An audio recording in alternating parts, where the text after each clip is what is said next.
possible for others to hear. Good morning once again, everyone. I'm so happy and so thrilled to see you all. This is 100th episode of my top tips. I will take less time, but quickly, as it's 100th, so journey started about 100 weeks ago, a little more than because there would be some gaps in between. For example, last 2 weeks I couldn't have it.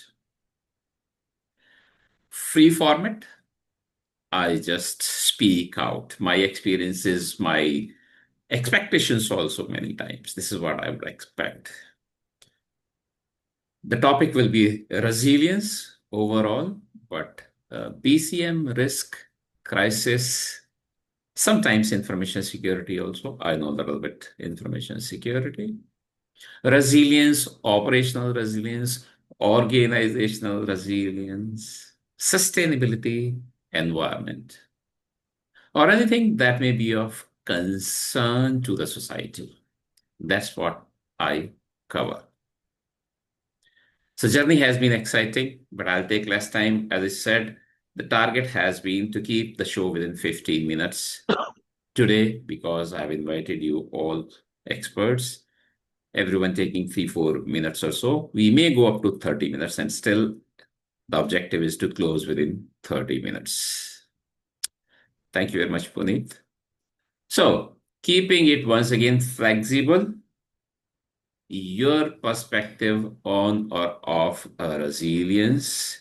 If you would like to start with a little bit about the episode, top tips, and then take full time on your perspective of or on resilience. Who would like to go first? Who would like to open the innings?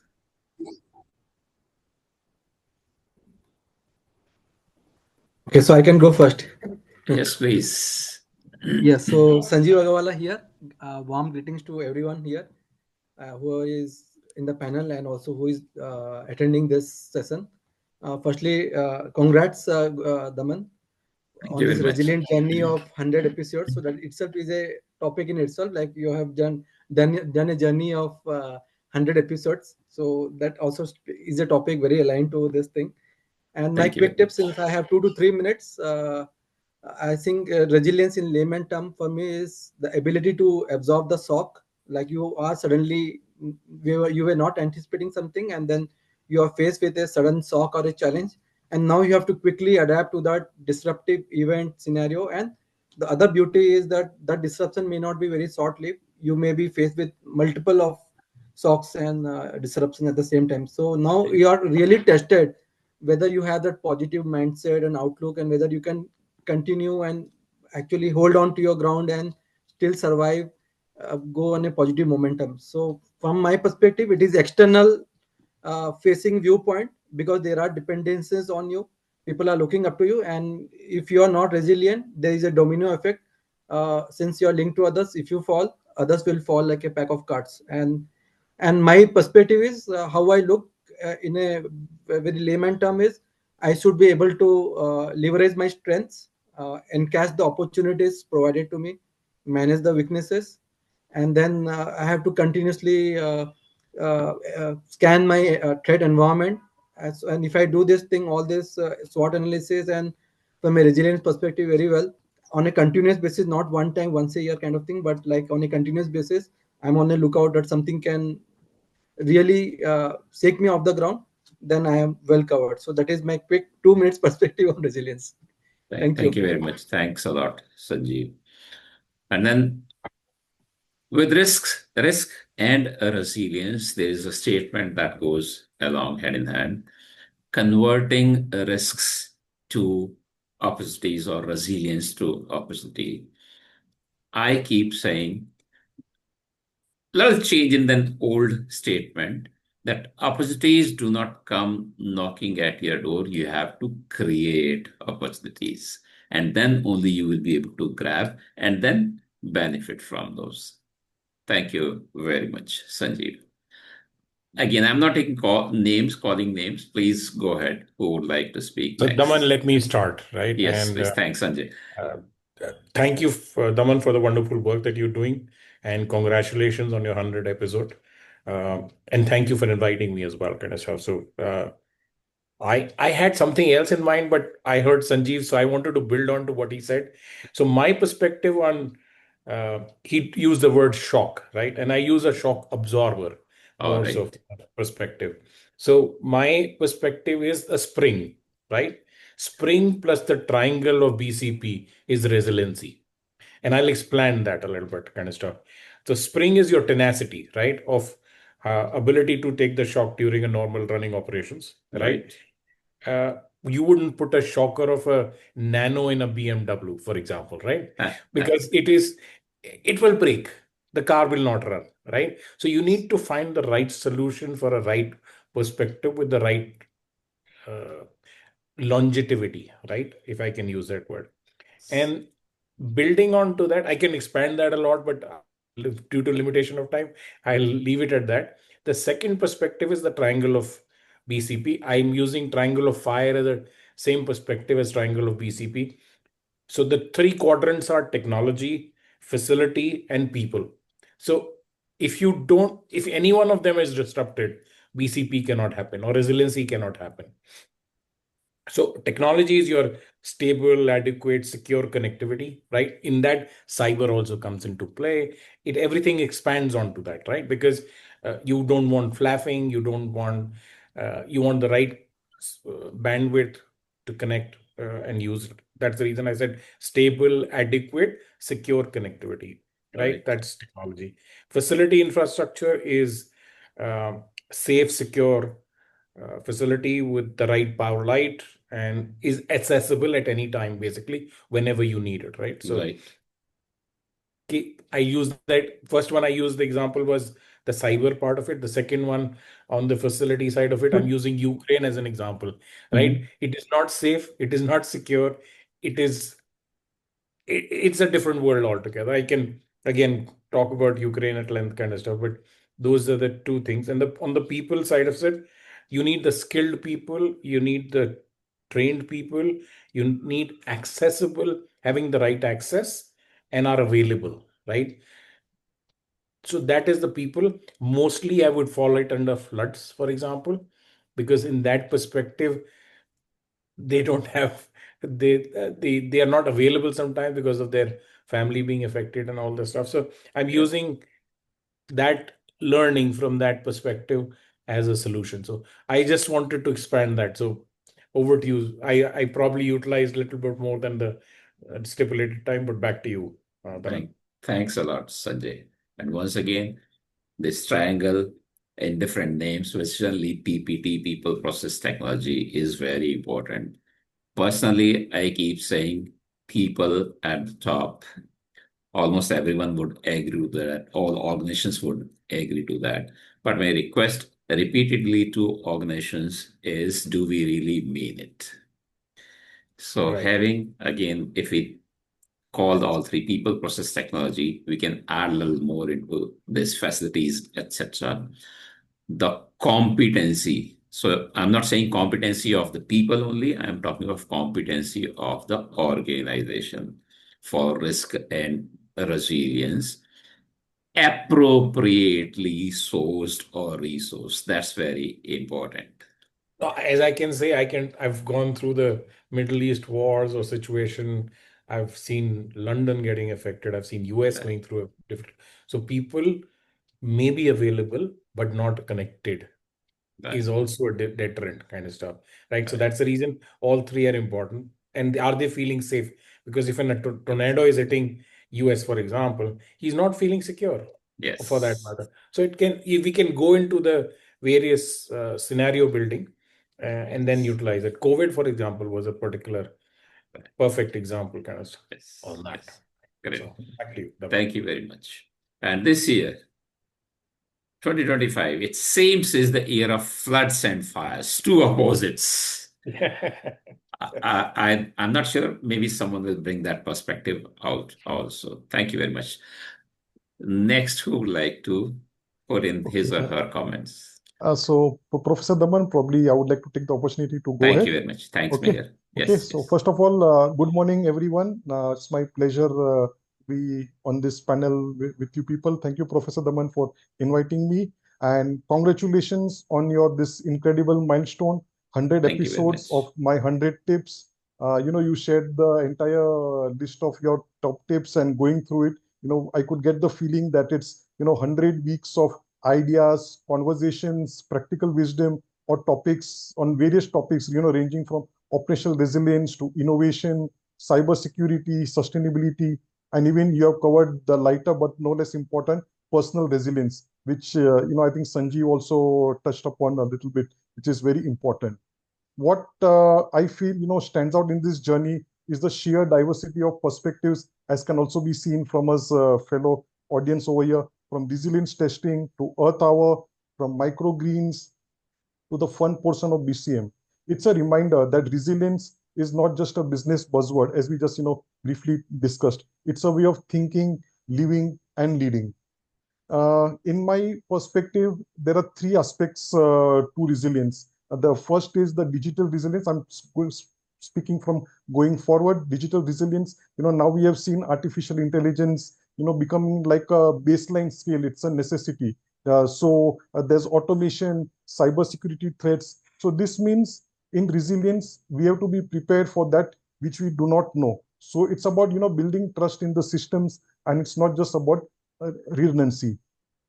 As Sanjeev also briefly touched upon the human aspect, so we need leaders, who are able to handle, teams, prevent them from being burnt out. As Sanjay said, I mean, there is a tornado, but we are not connected, but are we feeling safe? So yes, the managers, the leaders also need to be able to handle that. It's not just about technical skills. Emotional intelligence, adaptability, ability to reset quickly will matter as much as technical expertise. And third, sustainable resilience, building upon the things, climate risks, even as we speak currently, we know, cloud bursts are happening in various parts of North India. So there now, it's become a frequent occurrence now. We have seen 2, 3 incidents. Mumbai is also, heavy monsoon. The city has come to a shutdown. So climate risks, resource scarcity, stakeholder expectations means that resilience is not just about short-term recovery, but a long-term responsibility. Going by your tagline, resilient people, resilient planet, it's not a slogan, it's a necessity. I agreed. So if I had to, capture resilience in one phrase for the future, is that resilience is not something which, helps us to survive. It's what helps us to stay relevant. Thank you. This is my bit perspective on resilience. Thank you. Thank you very much. I noticed Mahesh also has joined from UAE. So just quickly, because of time, I have not taken your names. I have not introduced you all. So that's with apologies, but I'll write that separately. No worries about that. Chris has joined from Australia. Mahesh, as I said, from the UAE. The rest of all of us are from different parts of India. I've got some recorded messages from people, experts from the other part of the world towards the US and Canada, which we'll play later. Who would like to be the next speaker? I'll be happy to take it if. Okay, please go ahead. I'm sorry. Yes, Mahesh, go ahead. Okay, perfect. Sorry, I joined a bit late because of some technical glitches in the Zoom link. Unfortunately, I'm not way again. Today I'm speaking from UK. Because of. Okay. Like I would like to quote on what you mentioned, Daman, especially on the flood, which is severely hit India this year. I'm from Kerala, it's an. I'm sure that all of us Indians at least know that it's a severely hit state, especially with landslides, flood, and other potential disasters. I'm a person. I've studied masters in disaster management from a central university, which I believe very few have gone through that kind of an education in India on this platform. And then I moved to business continuity later in my career. Which I would say very not a calculated step, which is a very I would say it's something which is God given to me. What I would say about disaster preparedness, I would like to criticize the government in a way, because I've seen outside how governments are supporting the local infrastructure, especially the educated people coming into the real picture of disaster management. I've seen all my batchmates, all my juniors, my seniors, almost for 3-4 batches are outside the country. Like most of them are in US, UK, Middle East, Australia. Some of them are in Japan, like going to the PhD, but our government is not utilizing this critical infrastructure resources who are studied, who are like real-time soldiers who know the knowledge, who know the subject, and they studied on it almost for 2 years. Scarcity of people who have the knowledge is something very evident in managing disasters. If you are looking at it from a government perspective, yes, we have the army system, we have the national disaster management cell and local disaster management cells, but how much they're utilizing this kind of resources is a question mark that the government need to think about it. Second, about I would like to quote about Kerala disaster, and especially on that area, because my wife is something who works on that area, and I know very closely about it. She had a PhD on this seismology and disaster management. So again, when the disaster strikes, we started running around and start doing the rescue. I'm purely speaking from an operational perspective. Where was the preparedness stage? Where when we have a peacetime, where were we guys are? Like, there was no investment, there was no preparedness, there was no mock drills, there was no training for the people. I can see in Kerala last, after the 2022 Wayanad landslide, which goes around 100 people's fatality, the government started doing some kind of actions, like they started doing some kind of mock test trainings. Being a person, I was into the site after the disaster. I've seen still camps and the chapels of small babies outside were buried inside the soil. But that is a very emotional scene. When we saw that, like, we really feel the need of disaster preparedness. Yes, Kerala somehow, I can say, Orissa is an ideal place. I can see a lot of my friends were temporarily joined in the state disaster management cell.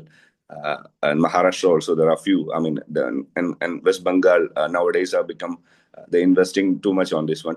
So Right. I would urge, if colleagues across the nation and outside the nation, Right. that investing in disaster management is not a waste of time. It's not a waste of money. It's something which will get back, as it's a return on investment. You will have maybe in billions or in millions, but in lives, I'm sure.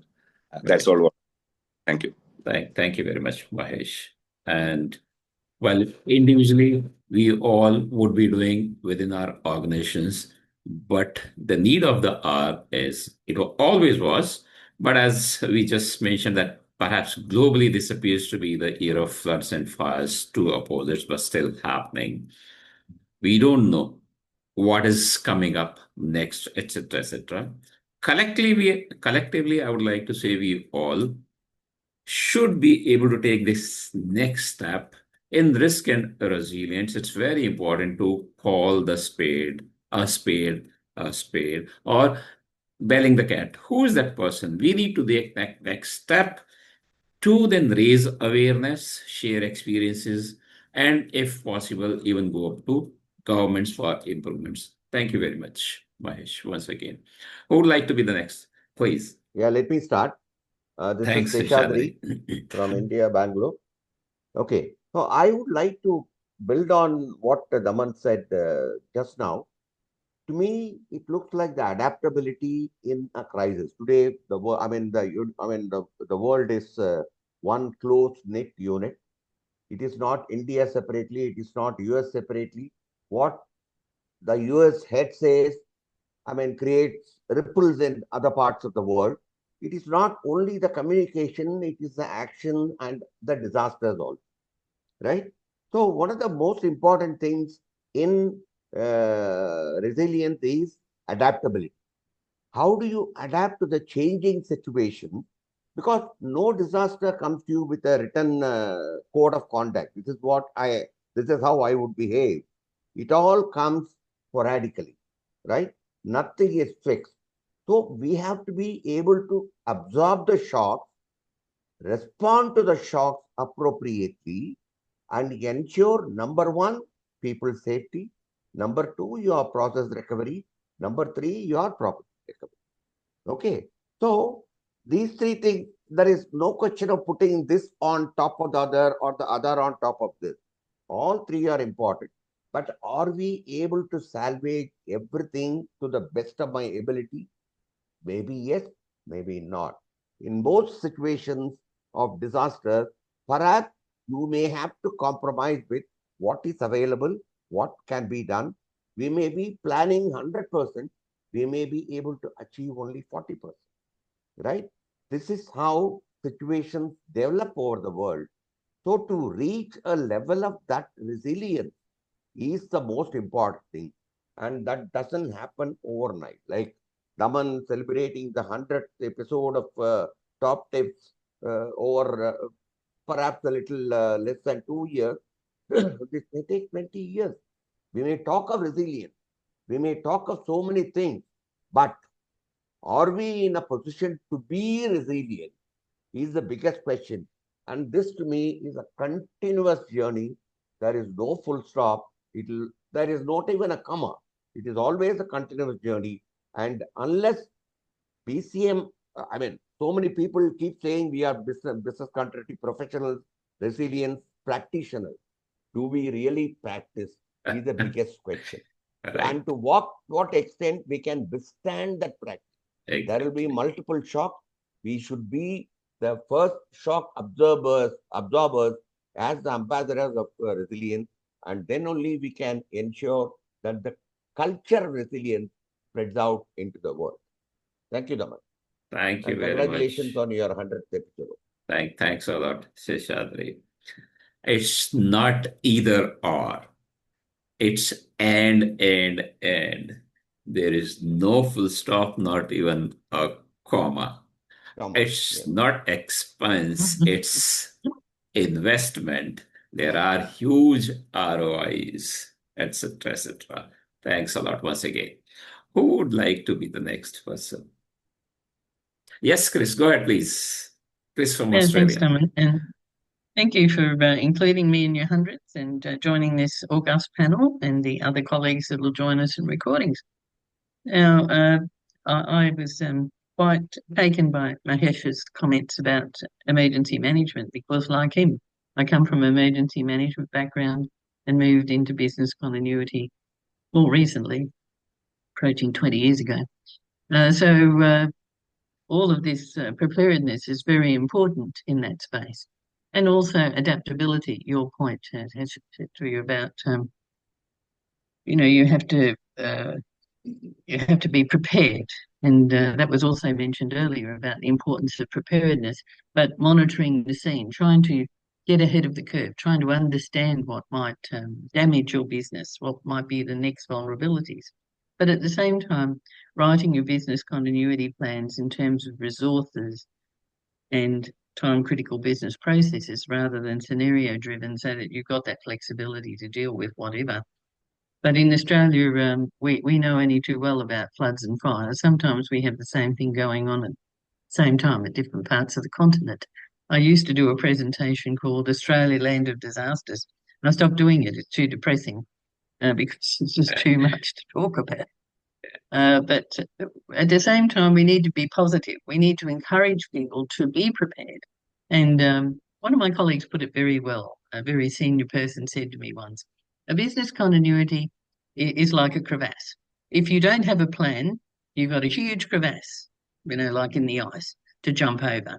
If you do have a plan and it's exercised, you bring the edges together so that when something unpleasant happens, you've only got a small number of things to decide because you've already practiced, you've already got the bugs out of the system so that when there is an incident, you're prepared and you can just deal with whatever today's particular challenges are that you may not have anticipated.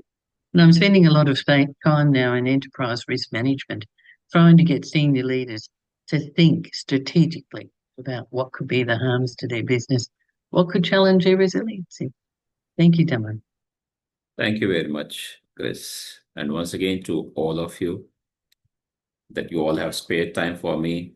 Thanks from the core of my heart. We continue for a little more time. Who would like to be the next speaker? Your perspective of or on a resilience. Anand, go ahead, please. Hi, Daman. Good morning, everyone. Good evening to people not on the IST. So I, having worked with Daman very closely in the recent, I have to say that I'm very, very, very impressed. He's my role model for energy. He's my role model for, ensuring things are always on time. And I think that's one very big prerequisite for building resilience. Like that. Yeah, I come from a risk management background where you have the opportunity to think about risks before they happen. But with resiliency, it's an entirely different story. So I just want to take a couple of minutes, not talking about resiliency or risk as a professional, but more as my own personal experience as a founder, right, of a startup. I had an excellent, job. I decided to leave that startup as a founder. Worked on building a product for risk management, and despite I think what I consider myself as a very good risk manager, the slew of challenges that came my path, right, as a founder, I think the only thing that could have protected me was resiliency. No more was risk management useful. So I have to put that out there. And the game that you play, obviously, it's a game because you're not the only player. You've got competition. You've got, constraints to work with. You've got some goals. You've got some, some resources that you have to work with. And eventually, you want to be successful. So the journey is longer, deeper for people who plan to get onto the product side. Much, much longer and much, much deeper than what you would have imagined or planned for. So that's where resilience comes in, and resilience comes in all shapes, sizes, and forms. So there's personal resilience. You can't afford to fall sick. You can't afford to not be there for your teams. You can't afford to not be there for, your customers.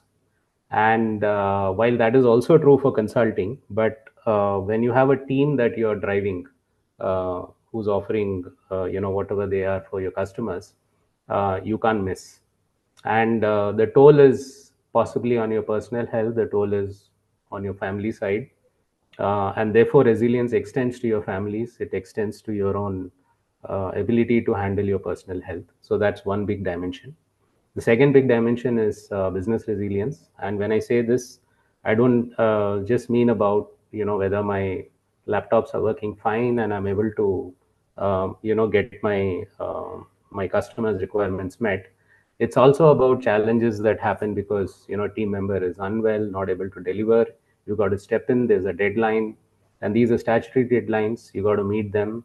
So you got to pull in all the SOPs, you've got to dig into all the networks that you have to make sure that you get things done even if you're not fully staffed, and stuff like that, right? So the business resilience goes beyond just thinking about acquiring a customer and delivering it, but also managing the crisis that comes along with that delivery. And the third one, which is financial resilience, as a startup, everyone knows this theoretically a 10% chance of success. And very recently, I'd reached out to my lawyer for preparing for our third round of funding. And I'd asked him, that, his name is Venkat. So I asked him, Venkat, what do you think I should, talk about with my investors who are going to be pitched now about where we are and why is it that we need more money? And what will investors look for in us at this stage, right? And I think he said, Anand, the simplest way to explain to you, or simplest way as I understood he explained to me, was that if you've been here long enough, right, you've been here for 6-7 years, you've managed to survive so long. And I think that's the first and the most important criteria that investors look for, right? That if you've hanged in there, you've been there long enough, then that's your first big tick in the box. And I think it's not just about having the money, it's about figuring out how that financial resilience extends. You've got customers who can help you. You've got your employees who actually wait for their salaries for a month or two, also in certain cases, just because they believe in your vision. And all of that is, very humbling. But it's also a very, very significant component of the financial resilience. So I just wanted to say these things. It's a very different world out there. So all my resilience training, despite having someone like Daman that I'm working alongside on a project right now, I think has also come in from my startup learning. So I've got the best of both the worlds. So thank you, and thank you, Daman, for having me here, and congratulations again on your 100th episode of Top Tips. Thank you very much, Anand. Couple of very important points emerging, not from one expert, from multiple experts put together. The field of risk, resilience, disaster management, etc., may be at times, if not always, depressing also. For that reason, at the backdrop of COVID-19 pandemic, I ran a global study and developed a global report around emotional impact assessment. We should not forget about that. While I also admit that the work stopped there. Even I have not conducted a real emotional impact assessment for any organization yet. I know the term is existing in the world for years, but who has done how much? I'm not sure immediately, but we all need to progress to that next step. The journey is from risk to resilience. In between, perhaps steps like BCM, operational resilience, organizational resilience, etc. Business excellence in between. It's a long journey, never-ending journey, without full stops and without commas. It's a journey of transformation. Thanks once again, Anand. Moving on to present speakers. Puneet, please go ahead. Thank you very much, Daman. My name is Puneet. I'm the founder director of Ataware. We make the most sustainable edible cups on the planet. You drink the tea and eat the cup. What I could make out from the experiences that I have, resilience is more of a mindset, be it an organization or teams or maybe companies. They all are driven by humans. Most of people, or most of us, when we say this word resilience, risk, management, they connect this word with crisis. They connect this word with most of us connect with this emergencies. But there are sudden times when there is a sudden business growth. There are times when there is unexpectedly there is a huge increase in profits. There might be a huge increase in demand, and that also requires your resiliency, your management. How do you tackle that risk as well? So it's not just emergency situations. So you can say emergencies can be of two types, positive and negative. That is where humans can be trained. It's a trait. It's a skill. It's a mindset. It's the type of people who do this. Not everyone understands. Not everyone is capable enough of recognizing the risk, understanding it, how to deal with it, how to convert a risk, and how to embrace that change, and how to convert it into a positive business. One of my colleagues was saying these floods, there is another positive side of it. Yes, there is human error, there are challenges with the government, everything. But the fertile soil these floods will bring to the plains, it will revamp the entire soil system that is available there.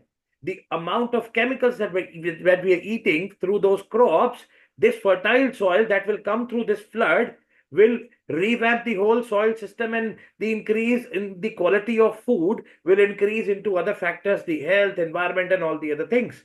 Yes, floods are not good. Yes, there is destruction, but this is another side of the story. This is where we need to prepare. This is where resilience is going. This is where risk is going. This is where analysis is going. How to convert emergencies even you take a disaster side of the story, or you take it as an opportunity for people, government, organizations to understand how to make use of it. Give you a simple example. Uttarakhand and Kashmir and Himachal, all three North Indian Himalayan states are struggling with these floods. How these floods are carrying these natural minerals, these herbs, this fertile soil, and they are flash floods. Where can we collect this water? Where can we collect this soil? Is there a mechanism? That's where resiliency stands. So it's a mindset. People can be trained. It's a trait. Some of us are born with it. Some of them are adaptive towards it. And probably we might be able to build a small team which sits globally with this mindset and propagate it further. This is what my perspective is about the resilience. Thank you very much, Puneet. Resilience is a mindset. There is no question about it. We keep talking about it to build the culture of resilience. Also, the other side of the coin. We must look into that. And that's what resilience also says, that look for opportunity in that disaster or crisis or in the risk. Thank you very much. My apologies, we have gone 9 minutes over. I have messages from 3 experts. I would like to play those, but about 6-7 minutes maximum. With your permission. Thank you very much.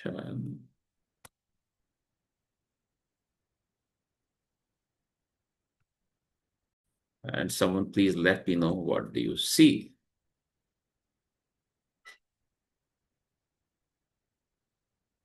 My screen, great. Thank you very much. I'll have to check with about audio video also. So this is Mark Carroll from US. Can you see Mark now? I think it is coming up. Yes. Great, thank you. Greetings from Florida. My name is Mark Carroll, and I am a long-term business continuity practitioner and the founder of the Enterprise Risk Management graduate degree at Boston University. I first want to thank my friend Damon for including me in this session and congratulate Damon on his 100th episode of his top tips.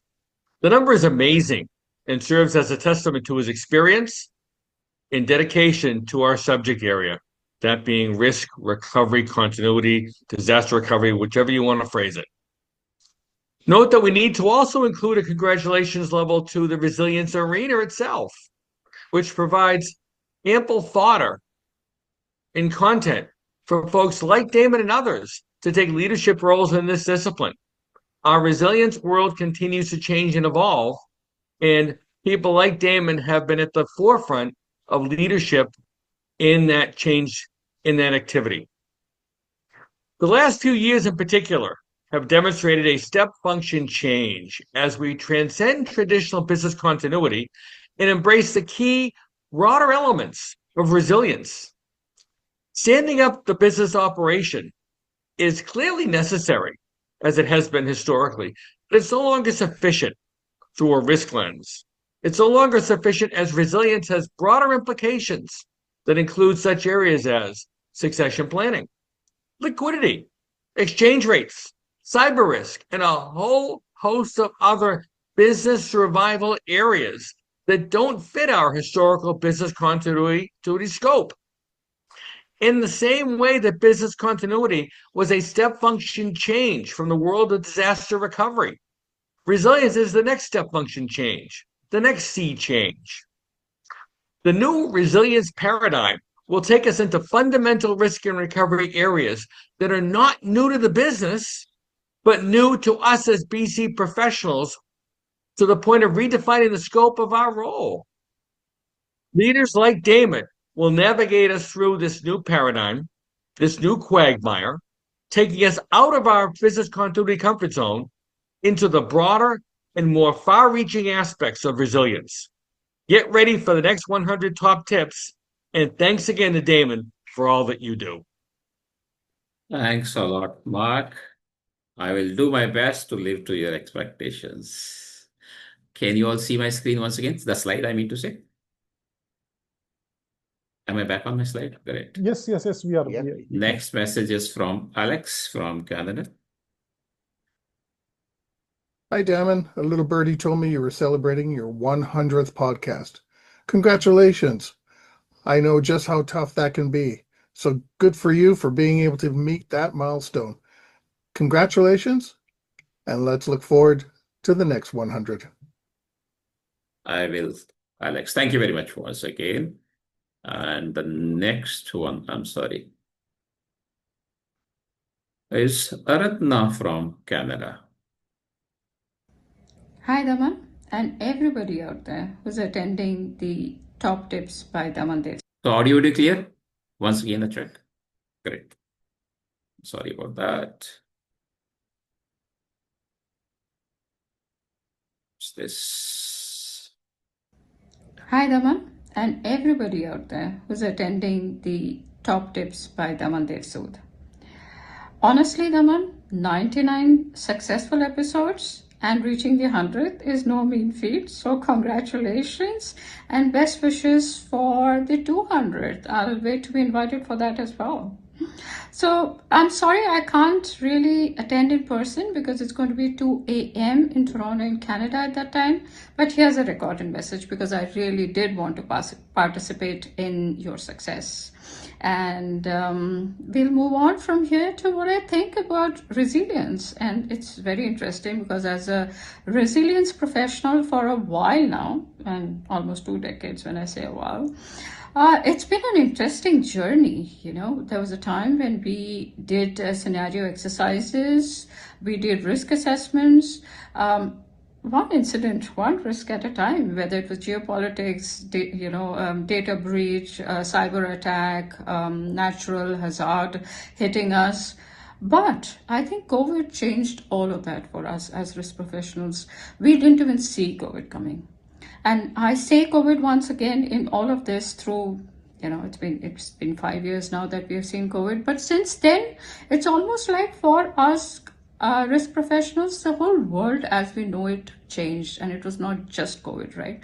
The geopolitics around the world is in a crazy shape. The natural hazards are only getting worse. It's like the data breaches, cyber attacks are reaching new realms of complications, which means as risk professionals, the only thing that we can do, we can't stay ahead of this risk. We can never anticipate what's coming our way. The only thing we can do is prepare.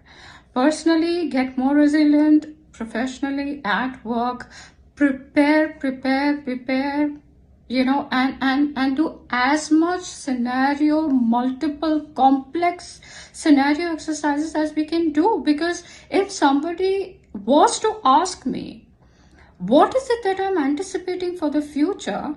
I really don't know, except to say that I know it's going to be more complex. I don't know what is going to come our way. I will not be able to, bet my dollars on the fact that I know that this is exactly what's going to happen in the next 2 years or 5 years, right? What we do know is that we can only prepare for the real worst case scenario and pray for better times. Pray that we do not have to really practice or really, kind of live through the worst case scenario that we are preparing for. So I think it's challenging times. I think the good part in all of this is that as risk professionals, we have our jobs and we have complex scenarios to deal with. So it's very interesting times now and ahead. Never a dull moment. Boring is not a word we have heard in our profession for a very, very long time, and it's going to stay that way. So yeah, I think I'm going to end with that, Daman.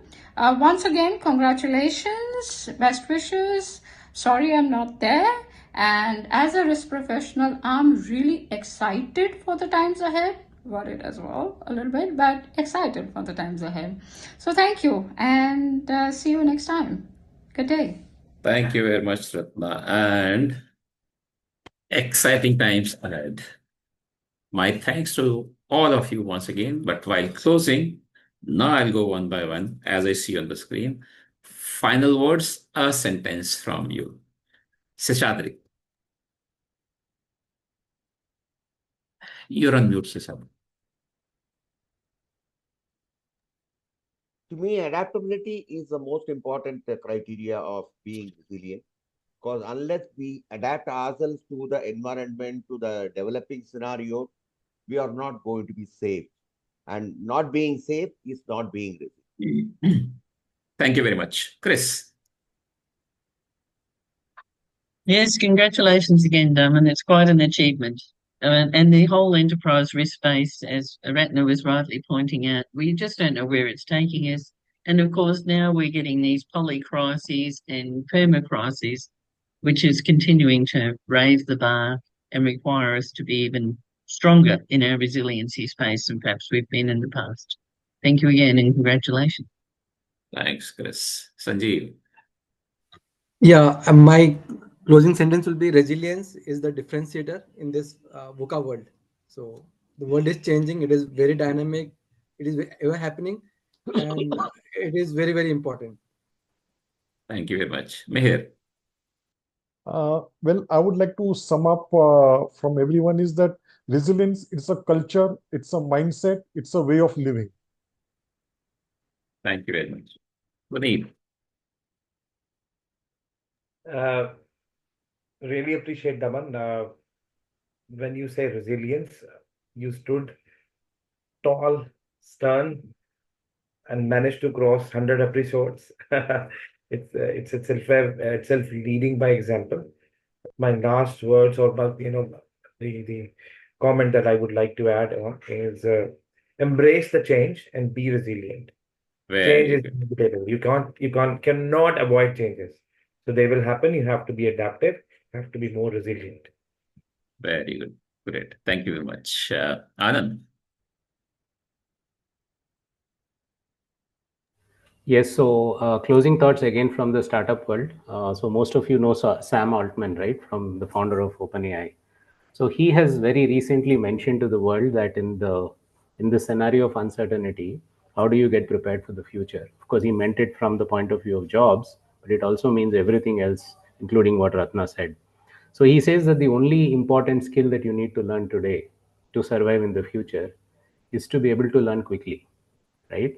So you should be able to learn something new that comes up your way in a month, 2 months, and then you can start get going. You never know what the future is going to be, and therefore the best thing that you can do is build the ability to learn very quickly. So I just want to leave that thought, Daman. And congrats again on your 100th. Thanks, Anand. Sanjay. I would just, after hearing so many of thoughts and stuff, I totally agree with Sampath. We need to be prepared for the future. Two things I would like to add there is that no crisis is similar. So Right. be prepared, right? Be ready for situation as they evolve. Right. We've done enough exercises in pandemic, but we never anticipated COVID, right? So just building onto that. And then be outcome driven very clearly. Outcome matters, and it is very important that you deliver what is asked from you. So be outcome driven.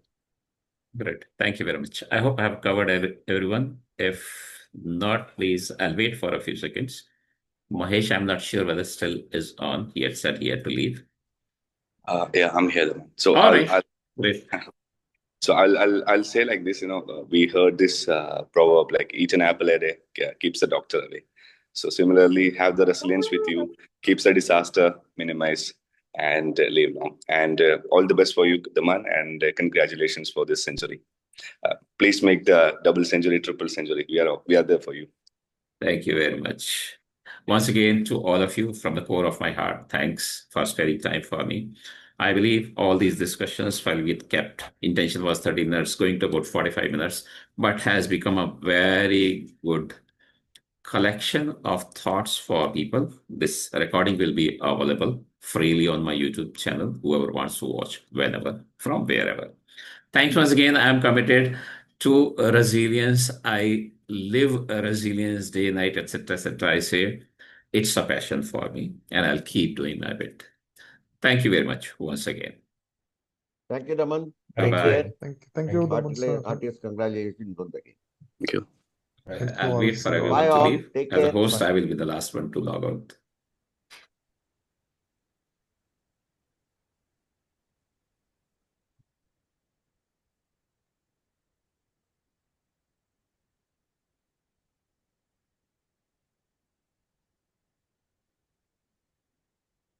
Bye-bye, Seshadri, Sanjiv. Bye. Logging off.